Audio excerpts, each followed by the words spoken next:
Welcome back. मेरा नाम है शुएब शेख और मैं आप सभी का फिर वाले में एक बार फिर से स्वागत करता हूँ। आज मैं आया हूँ इस तालाब पे। यहाँ पर हम लोग पंगशेस की शॉटिंग करने वाले। यहाँ पर आप देख सकते हो ये कोलकाता की एक टीम है जो वहाँ पर अभी जाला मारा जा रहा है। वो लोग मछलियों को पकड़ के उसको यहाँ पर लेके आएंगे और यहाँ ले आने के बाद में उसको देखा जाएगा कि उसमें कुछ प्रॉब्लम है, कुछ डिजीज़ है, क्या इन्फेक्शन है, उसको हम लोग चेक करेंगे। चेक करके यहाँ पर ये वज़न काटा है, वज़न काटे पे उसका वज़न किया जाएगा। वज़न करने के बाद काउंटिंग भी होगी कि कितने किलो में कितने पीस बैठ रहे, और उसके बाद में वज़न करके काउंटिंग करने के बाद उसको इस तालाब से जो हम लोग निकालेंगे और निकाल के यहाँ पर इस तालाब में डाला जाएगा। इससे होता क्या है कि छोटी मछलियों को और बड़ी मछलियों को अलग कर दिया जाता है। छोटी मछली और बड़ी मछलियों को अलग करने से बहुत बेनिफिट होता है कि जो छोटी मछलियाँ रहती है, पहली बात तो ये कि डेंसिटी कम हो जाती है तालाब की। जो हम लोगों की भाषा में बोलते हैं हम लोग के तालाब थोड़ा हल्का हो गया, क्योंकि ज़्यादा मछलियाँ डाली जाती है। तो ज़्यादा मछलियाँ डालने के बाद में उसको सॉर्टिंग करके अलग करना ज़रूरी होता है, क्योंकि जो बड़ी मछलियाँ जो हो जाती है ना, वो थोड़ी डोमिनेटिंग हो जाती है। तो छोटी मछलियों को खाने को ठीक से नहीं मिलता, और प्लस डेंसिटी ज़्यादा हो जाने की वजह से जगह भी कम पड़ने लगती है। इसलिए आप अगर कभी भी ज़्यादा मछलियाँ डालते हो तो टाइमली उसको 15 से 20 दिन के अंदर सॉर्टिंग करके बड़ी मछलियों को अलग कर देना बहुत अच्छा होता है। तो आगे मैं भी आप लोगों को बताता हूँ, जब वो लोग यहाँ पर मछलियाँ लेके आएंगे तो उसके बाद मैं आपको कंटिन्यू करके बताता हूँ।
यहाँ पर अभी आप देख सकते हो कि यहाँ पर वज़न किया जा रहा है, और इस तरह बीच बीच में कुछ मछलियों को निकाल के उसको चेक करना चाहिए। उसकी बॉडी पे चेक करना चाहिए, उसके फिन्स, उसकी टेल चेक करना चाहिए।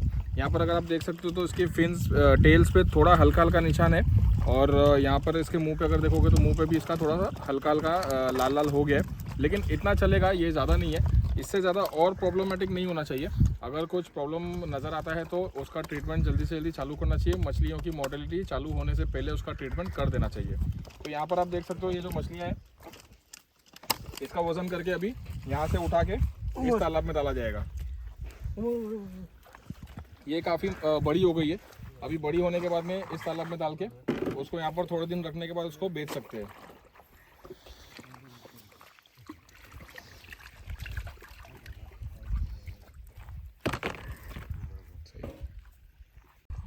इससे पहले जो मैंने आप लोगों को बताया था, वो यहाँ पर इस तालाब में जाला मारा गया था।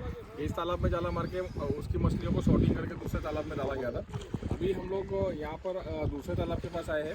यहाँ पर आप देख सकते हो मेरे पीछे इस तरफ जो तालाब है, अभी यहाँ पर जाला मारा जा रहा है। और जाला मार के हर एक तालाब में जब जाला आप मारोगे तो जाला मारने के बाद में 2 से 3 अलग अलग साइज़ की मछलियाँ निकलती है। तो उसको 2 से 3 तालाब में उसको स्प्रेड कर देना चाहिए। ये एक सही तरीका होता है अगर आपको बड़े स्केल पे काम करना है तो। और इसके अलावा मैं आप लोगों को बताना चाहूँगा कि आप वहाँ पर देख सकते हो, वहाँ पर एक झोपड़ी भी बनी है। हर तालाब पे ऐसी कोने में छोटे छोटे घर या छोटे छोटे झोपड़े बनाना चाहिए, जिसमें लेबर को हम लोग रुका सकते हैं ताकि चोरियाँ ना हो। हर एक कोने में ऐसे जब हमारे आदमी होते हैं तो फिर चोरी का खतरा जो होता है वो थोड़ा सा कम हो जाता है। चोरी से बचो और मछलियाँ मरने से बचाओ। अगर ये 2 चीज़ आपने कंट्रोल कर लिया तो आप 100% सक्सेस हो जाओगे।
अभी जो मैंने वहाँ पर आप लोगों को बताया दूर जहाँ पर उधर सॉर्टिंग चालू है, तो उस तालाब में से जो मछलियाँ निकल रही है वो 2 से 3 अलग अलग साइज़ की मछलियाँ वहाँ से निकलेगी।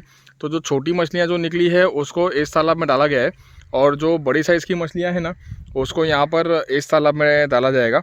यहाँ पर मैं आप लोगों को बताता हूँ कि ये जो लेबर है, ये जो मछलियाँ लेके आ रहा है यहाँ से, ये अभी यहाँ से मछलियाँ ला के इस तालाब में, यहाँ पर जो इधर जो तालाब है इसमें डाला जाएगा।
अच्छा, कुछ लोगों का ना ऐसा सोचना, ऐसा मानना होता है, और बिल्कुल सही भी है ये, मैं ना नहीं बोलता हूँ। कुछ लोगों का ऐसा सोचना और मानना होता है कि ना मछलियों को अगर जाला मारा जाए तो वो डिस्टर्ब हो जाती है, फिर उसके बाद में वो खाना बंद कर देती है और वो स्ट्रेस में आ जाती है। ये बिल्कुल सही बात है।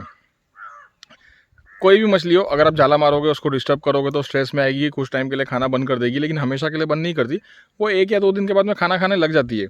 एक्चुअली जो ऐसे जो बड़े फार्म्स होते हैं ना, बड़े फार्म पे कैसा होता है कि जब कोई तालाब खाली होता है, जैसे एक छोटा तालाब खाली है, तो उस छोटे से तालाब में 1 या 2 लाख बच्चे डाल दिए जाते हैं एक साथ, एक ही तालाब में। फिर उसके बाद उसको जब दूसरा तालाब खाली होता है, उसमें से माल बेच दिया जाता है, तो वहाँ पर उसको सॉर्टिंग करके डिवाइड कर दिया जाता है, शिफ्टिंग कर दी जाती है। तो ऐसा इन लोगों के लिए करना ज़रूरी होता है। और जो लोग ये सोचते हैं ना कि मतलब सॉर्टिंग नहीं करना है, जाला मारने से मछली डिस्टर्ब होती है, तो उन लोगों को फिर एक ही तालाब में पूरा करना पड़ता है। तो वैसे में आप ज़्यादा मछलियाँ नहीं डाल सकते हो, वैसे में बहुत लो डेंसिटी पे फार्मिंग करना चाहिए। अगर आप लो डेंसिटी पे फार्मिंग कर रहे हो तो आपको फिर सॉर्टिंग करने की ज़रूरत नहीं पड़ेगी। लेकिन अगर आप हाई डेंसिटी पे कर रहे हो, यहाँ पर ये जो तालाब पर मैं हूँ ना अभी, यहाँ पर हाई डेंसिटी पे नहीं होता, यहाँ पर बहुत बहुत very very very high density पे होता है। तो ऐसे तालाबों पे जहाँ पर वेरी हाई डेंसिटी पे किया जाता है ना, तो यहाँ पर सॉर्टिंग करना बहुत ज़रूरी होता है। अगर मछलियाँ डिस्टर्ब होती है तो उसको करना पड़ता है। 1 या 2 दिन खाना नहीं खाएगी तो वो खुद ही ये लोग खाना बंद कर देते हैं, फिर 1-2 दिन के बाद ही उसका खाना चालू किया जाता है, वो भी धीरे धीरे।